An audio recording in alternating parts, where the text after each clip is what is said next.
Saya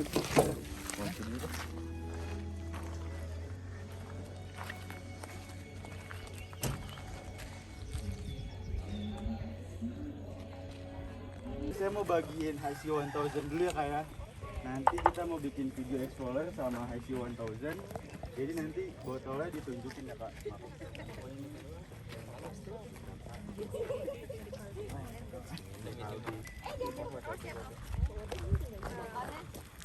Datanya iya kak.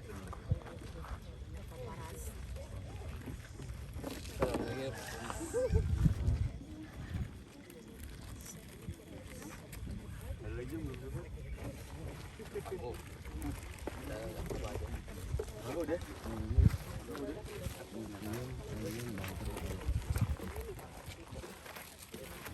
Selamat siang semuanya. Siang. Oke, jadi kita sudah tiba di Terminal Kaliadam, Terminal Jeep ya. Nanti kita mau bikin video aba-abanya tuh. Kalau misalkan saya bilang lagi di mana kita, kakak jawabnya Lavatur Merapi. Nanti kalau saya bilang lagi Explorer, kakak jawabnya anti bosan. Oke? Oke ya. HiC 1000. Vitamin C tanpa soda.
Ya, kemudian sebelum masuk saya sampaikan, ini ada tulisan pesan Merapi, walaupun sedikit tidak nampak, namun perlu kami bacakan dengan bahasa Indonesia saja.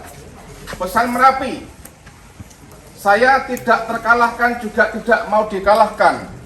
Akan tetapi, bila mana sudah tiba waktunya, tiba saatnya, tiba janjinya, saya hanya mohon maaf bila mana ada yang tertabrak, ada yang terbawa arus, ada yang terbakar karena menghalangi jalur yang saya lewati.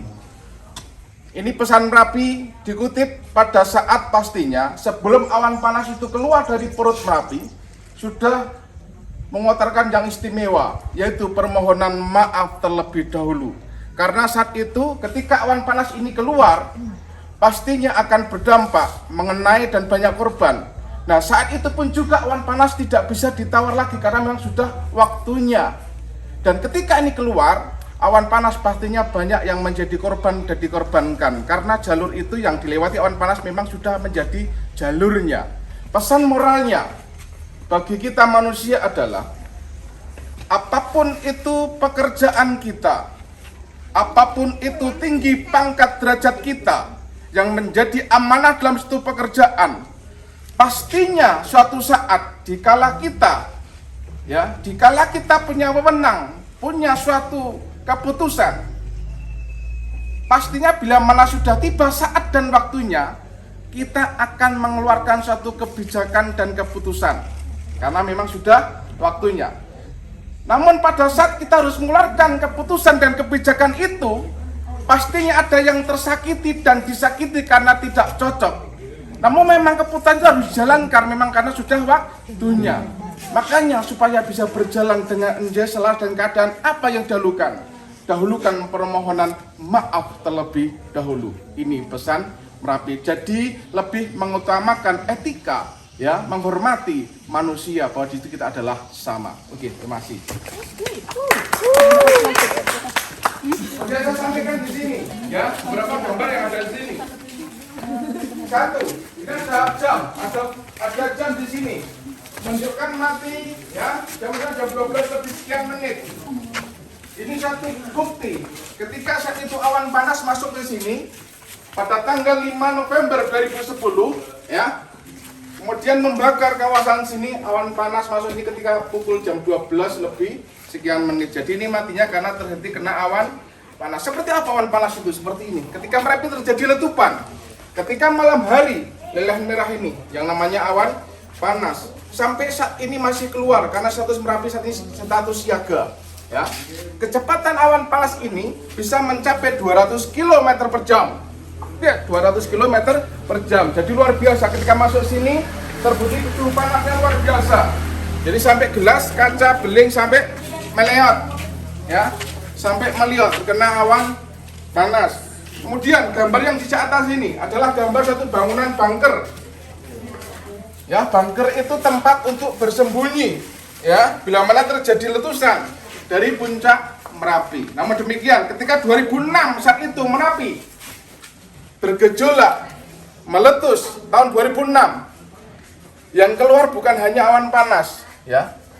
Ketika meletus, keluarlah asap sulfatara, awan panas turun.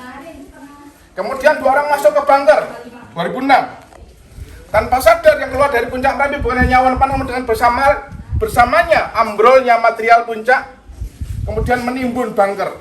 Ini tertimbun. 2 orang yang masuk saat itu ke dalam bunker terpanggang, teropen di dalamnya, ya, dievakuasi 20 jam kemudian. Ini kawasan bunker. Nanti kita akan ke sana. Radius dengan puncak ini kurang lebih 4,7. Oke, rombongan dari Jakarta kami sampaikan foto, ya, yang ada di sini. Kemudian dari sana, ketika Merapi terjadi letusan, kondisi saat itu awan panas masuk kampung. Inilah beberapa hewan ternak yang terbakar terkena erupsi Merapi. Sama manusia yang tidak bisa lari, namun terkena awan panasnya juga luka bakar seperti ini. Kemudian terdampak langsung meninggal matang seperti ini. Kakak kandung saya juga seperti ini, kakak saya. Bapak saya juga seperti ini, namun akhirnya meninggal. Kawasan Mbah Marijan, letusan yang kedua rata, ya. Kemudian yang masih bisa dievakuasi kemudian dibakar, ya. Kemudian ini motor saya. Kemudian ini adalah ketika beberapa warga yang mencoba menyelamatkan dirinya dengan debu yang menempel di mukanya. Jadi yang menempel di debu bukan bedak FIFA, ya. Kemudian karena korbannya banyak sehingga dimakamkan secara massal. Ini yang kita lewati tadi, ya, kita lewat di sini tadi. Sebenarnya kita lewat sebelah sana. Oke, kita akan ke sana. Oke, rombongan Bapak Ibu dari Explorer Jakarta. Oke, kita bisa ke pindah ruangan.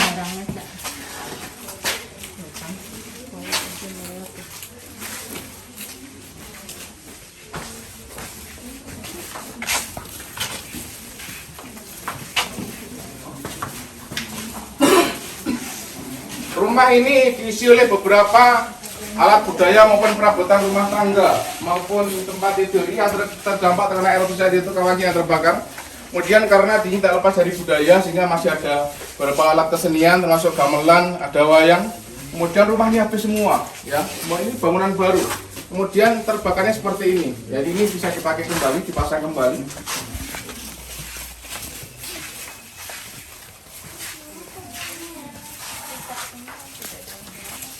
Ini bisa paham dengan adanya gambar foto yang ada di depan Bapak Ibu semuanya.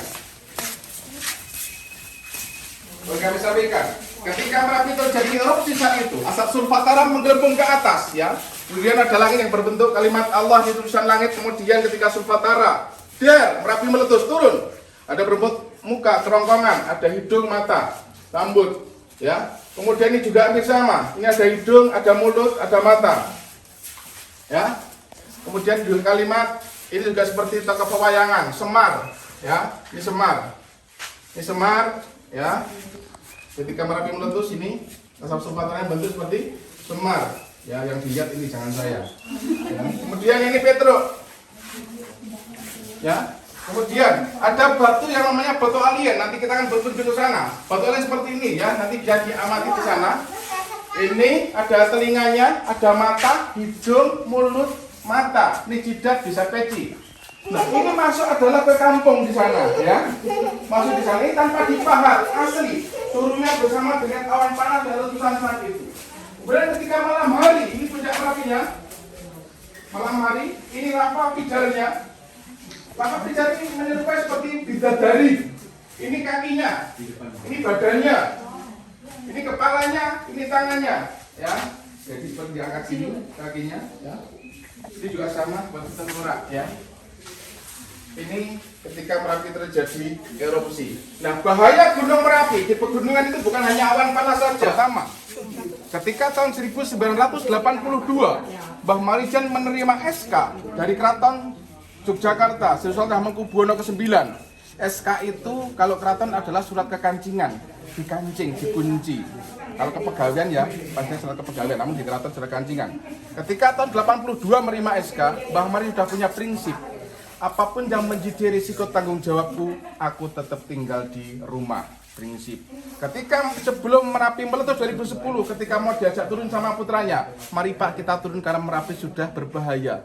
Mbah Bran menjawab 3 hal. Pertama, saya tidak usah turun, saya di rumah saja. Yang kedua, saya akan berdoa untuk mohon keselamatan bagi semuanya. Yang ketiga, kalau saya turun saya malu akan ditertawakan oleh ayam. Ayam. Satu, mempertahankan prinsip bertahan di rumah. Yang kedua, di rumah ditemukan dalam kondisi jasadnya sujud. Berarti satu Mbah Marijan melakukan negosiasi berdoa. Namun karena sudah tidak bisa ditawar lagi, sudah waktunya awan panas turun, sehingga Mbah Marijan memisahkan dirinya dengan sujud pasrah. Allahu Akbar, awan panas turun. Yang ketiga, kalau Mbah Marijan turun merasa dirinya ditertawakan oleh ayam. Kepekaan rasa, Mbah Marijan melihat seekor ayam, hewan saja yang tidak punya akal pikiran. Mbah Marijan merasa ditertawakan kalau sampai turun, apalagi manusia melihat Mbah Marijan turun, pastinya akan berkata Mbah Marijan. Ternyata Mbah Marijan takut. Sehingga Mbah Marijan bertahan di rumah, itu hanya demi satu tanggung jawabnya Mbah Marijan sebagai juru kunci. Yang mana tanggung jawab ini menjadi suatu kewajiban yang harus dipertaruhkan nyawanya, sehingga bagaimana supaya istimewa, kewajiban bisa menjadi suatu kehormatan.